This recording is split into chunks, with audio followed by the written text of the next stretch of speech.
Budget 2021 के बाद से 6,750 करोड़ कारपोरेट बॉन्ड पोर्टफोलियो से जो है विड्रॉल किया गया है, जो पिछले 23 सालों में सबसे बड़ा विड्रॉल है। स्टॉक फंड से 10,470 करोड़ जो है विड्रॉल किया गया है। लगातार 7 महीनों से विड्रॉल चल रहा है म्यूचुअल फंड से। आखिर ये हो क्या रहा है? ये सबसे बड़ा अमाउंट है नवंबर के बाद से। ओवरनाइट और लिक्विड फंड में 16,780 करोड़ इन्वेस्ट किए गए हैं। मनी मार्केट फंड में 9,580 करोड़ जो है इन्वेस्ट किया गया है। तो आखिर ये डेटा जो है कुछ ना कुछ कहता है।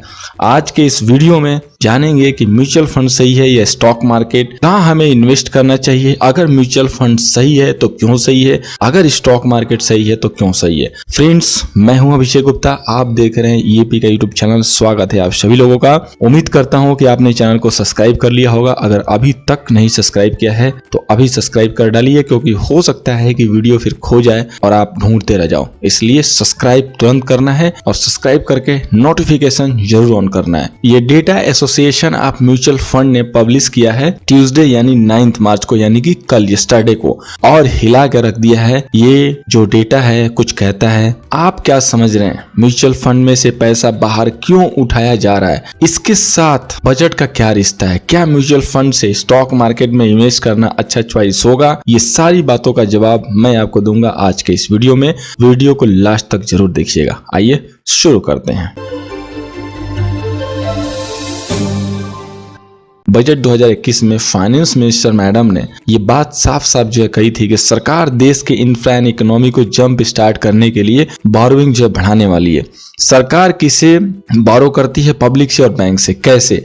बॉन्ड के जरिए। जितना ज्यादा सरकार पैसा उठाएगी उतना ज्यादा बैंक और पब्लिक को बॉन्ड पे रिटर्न देना पड़ेगा। मतलब सरकार का खर्चा बढ़ेगा और बॉन्ड पे यील्ड भी बढ़ेगा। आने वाले 3 साल में मैच्योर होने वाले top rated corporate rupee note के यील्ड में 74 बेसिस पॉइंट का जो इंक्रीमेंट हुआ है। जैसे ही सरकार का बोरोइंग बढ़ा है वैसे ही बॉन्ड मार्केट से लोग और इन्वेस्टर पैसा निकालने में लग गए हैं, क्योंकि उनको ऐसा लग रहा है कि सरकार का जो फाइनेंशियल सिचुएशन है वो उतना स्ट्रांग नहीं है। कुछ बॉन्ड के केस पर जिसमें लॉन्ग टर्म इन्वेस्ट किया जा सके, और जब सरकार खुद बैंक से पैसे ले रही है तो बैंक भी अपना पैसा कहीं और न लगा के सरकार को ही दे रहे हैं। उनके प्रोजेक्ट के लिए उनको अच्छा जो है रिटर्न मिल रहा है। इसका मतलब है कि म्यूचुअल फंड सेक्टर में से जनरल पब्लिक और फाइनेंशियल इंस्टीट्यूशन दोनों की तरफ से जो विड्रॉल हो रहा है दबा के। स्टॉक पे क्यों इन्वेस्ट करें, म्यूचुअल फंड पे क्यों नहीं? आइए हम कुछ पॉइंट्स से जानेंगे। बड़ी सिंपल पॉइंट बताऊंगा, ध्यान से सुनिएगा। डिजिटल रिवॉल्यूशन की वजह से देश में लगभग 60% ट्रेडर इन्वेस्टर ऐसे हैं जो आजकल वेल अवेयर हैं कि कौन से स्टॉक कहां जाने वाले हैं, उनका क्या स्टेटस है, स्ट्रेंथ एंड वीकनेस क्या है।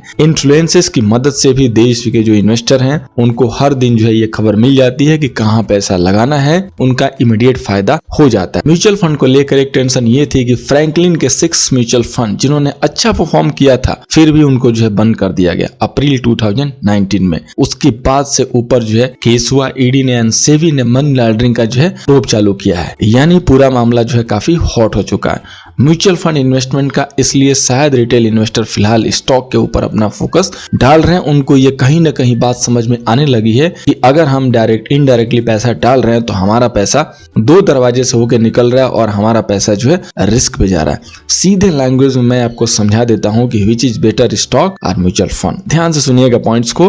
अगर आपको डर लगता है कि मैं नहीं कर पाऊंगा, फास्ट रिस्पॉन्स टाइम नहीं है आपका पैसा जमा करने का for future, then go for mutual fund. तब आप म्यूचुअल फंड में अप्लाई कर सकते हैं, इन्वेस्ट कर सकते हैं। अगर आपका पैसा कभी फ्रैंकलिन जैसे केस में ट्रैप हो जाए और कोई आपको फर्क ना पड़े तो शौक से म्यूचुअल फंड बाई कर सकते हैं। अगर आपके पैसे से कोई और प्रॉफिट ले, एंजॉय करे और आपको फिर भी कोई फर्क ना पड़े, अगर आपको छोटा सा रिटर्न मिले तो गो फॉर म्यूचुअल फंड, फिर आप म्यूचुअल फंड में इन्वेस्ट कीजिए। लेकिन अगर स्टॉक मार्केट के बारे में कम से कम इतना पता है कि ट्रेडिंग टेक्निक क्या है, एंट्री एंड एग्जिट पॉइंट कैसे होता है, स्टॉप लॉस क्या है, इंट्राडे क्या है, फेनो क्या है, ये सब अगर पता है, डिलीवरी क्या है, पुट क्या है, कॉल क्या है, तो बेटर है कि आप डायरेक्ट पैसे लगाइए। अगर सिर्फ टैक्स बचाना है लेकिन आपके पास टाइम नहीं है शेयर मार्केट को समझने या टाइम देने के लिए, बाई सेल करने के लिए, तब भी आप म्यूचुअल फंड में जाइए। अगर आपको ये फर्क नहीं पड़ता है कि आपको पैसे की नीड हुई कल और कल आपको पैसे 2 दिन के अंदर ना मिले, यानी कि कल के बाद 2 दिन के अंदर ना मिले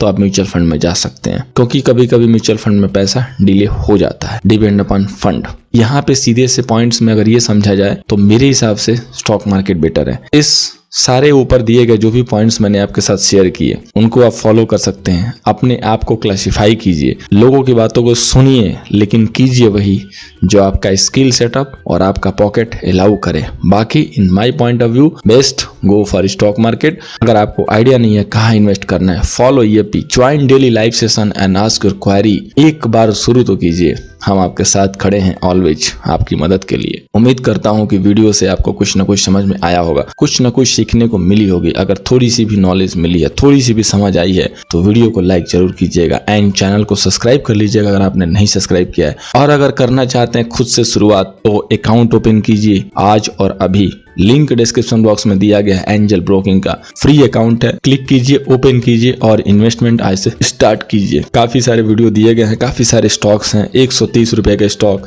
1000 रुपए के टारगेट, 100 रुपए के स्टॉक, 1000 रुपए के टारगेट, 200 के स्टॉक, 2500 तक के टारगेट चैनल पे अवेलेबल हैं। वीडियो को सर्च कीजिए, ध्यान से देखिए और अगर आपको अच्छा लगे तो आप इन्वेस्ट कर सकते हैं। खुद की एनालिसिस भी करनी जरूरी है, उन स्टॉक्स के बारे में गहन अध्ययन भी कीजिए। Thank you so much for watching this video. मिलते हैं अगले वीडियो में एक ऐसे ही नए इंटरेस्टेड नॉलेजफुल वीडियो के साथ। Thank you so much.